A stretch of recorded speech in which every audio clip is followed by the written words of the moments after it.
Hi guys, welcome to today's video. आज के video में हम करने वाले हैं prevention of money laundering act 2002। ये वीडियो पूरा एग्जाम ओरिएंटेड ही होगा, तो हम बहुत ज़्यादा डिटेल में नहीं जाएंगे, बस जितना एग्जाम के लिए बहुत ज़रूरी है हम उतना पार्ट करेंगे। सबसे पहले मनी लॉन्ड्रिंग होती क्या है। ये जो हमारे इलीगल ब्लैक मनी है, हम उसे वाइट मनी कन्वर्ट करने की कोशिश करते हैं, उसे कहते हैं मनी लॉन्ड्रिंग। ठीक है, बस जो इलीगल फंड्स हमने इकट्ठा कर रखे हैं उसको कन्वर्ट करने को कहते हैं मनी लॉन्ड्रिंग। तो यहां पर ये देखो, ये जो एक्ट बना था ये दो रीजंस की वजह से था। एक तो मनी लॉन्ड्रिंग प्रिवेंट हो जाएगी उस वजह से था, और जो कॉन्फिस्केशन करना चाहते हैं, मतलब जो भी मनी लॉन्ड्रिंग वाली प्रॉपर्टी है वो पकड़ में आ जाए, उसके लिए ये एक्ट बनाया गया था, prevention of money laundering act 2002। ठीक है।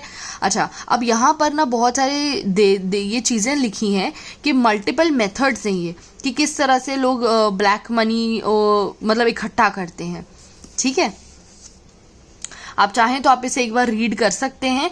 मैं पूरा रीड कर चुकी हूँ और इसमें ऐसा कोई पार्ट मुझे नहीं लगा जो शायद एग्जाम में आ पाए, बट फिर भी आप एक बार ज़रूर रीड करें अगर आप फर्स्ट टाइम रीड कर रहे हैं तो। अब ये है objective. The objective of this act is to prevent and control money laundering and provide for confiscation and seizure of property derived from and other issues connected with money laundering in India। यही है इसमें सबसे important objective. ठीक है, अब यहाँ से start होता है सबसे इम्पोर्टेंट पार्ट इसका, जो है डेफिनेशन।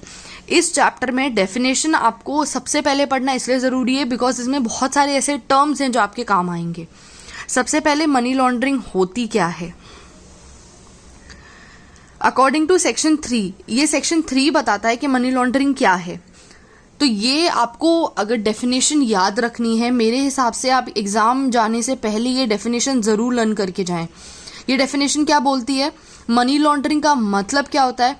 हुएवर, कोई भी अगर डायरेक्टली या इनडायरेक्टली अटेम्प्ट्स टू, मतलब कोशिश कर रहा है मनी लॉन्ड्रिंग करने की। इंडल्ज मतलब वो ऑलरेडी उसमें आ चुका है, मतलब पहले तो वो कोशिश कर रहा था, अब वो एक्चुअली में कर रहा है। नोइंगली असिस्ट, मतलब जरूरी नहीं है ये मनी लॉन्ड्रिंग आप खुद कर रहे हो, अगर आप मदद भी कर रहे हो किसी की मनी लॉन्ड्रिंग करने में तो भी आप गिल्टी माने जाओगे। नोइंगली असिस्ट मतलब जानबूझकर मदद कर रहा है।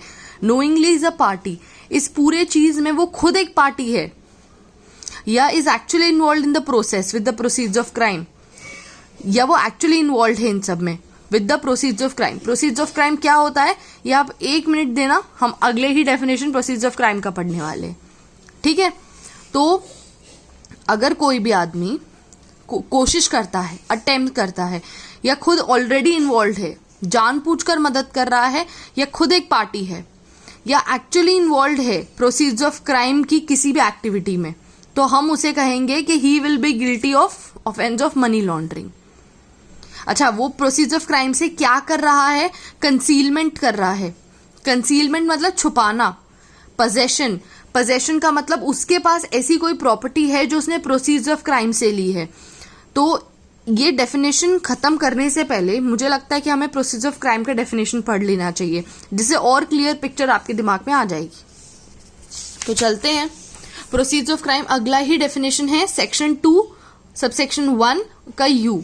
प्रोसीड्स ऑफ क्राइम होता क्या है। प्रोसीड्स ऑफ क्राइम मतलब एनी प्रॉपर्टी डिराइव्ड और ऑब्टेन्ड डायरेक्टली और indirectly by any person as a result of criminal activity. मैंने क्रिमिनल एक्टिविटी करके अगर कोई पैसे कमाए हैं तो हम उसे प्रोसीड्स ऑफ क्राइम कहेंगे।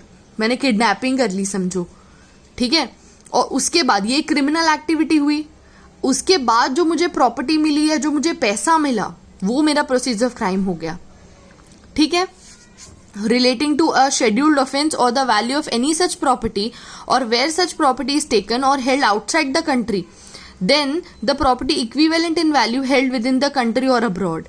इसका मेन मतलब यही है कि ऐसी कोई प्रॉपर्टी डायरेक्टली इनडायरेक्टली मैंने ली है जो मेरे क्रिमिनल एक्टिविटी करने की वजह से मुझे मिली है, उसे हम कहेंगे प्रोसीड्स ऑफ क्राइम। क्राइम करने की वजह से जो मुझे प्रोसीड्स मिले हैं, जो पैसा मिला है, जो प्रॉपर्टी मिली है, वो मेरा प्रोसीड्स ऑफ क्राइम हो गया। तो ये डेफिनेशन आपको याद रखनी है, ये इंपॉर्टेंट डेफिनेशन है, आप इसे मार्क कर ले। सेक्शन 2 सबसेक्शन 1 का यू, प्रोसीड्स ऑफ क्राइम, यही होता है क्रिमिनल एक्टिविटी की वजह से जो मुझे प्रॉपर्टी मिली।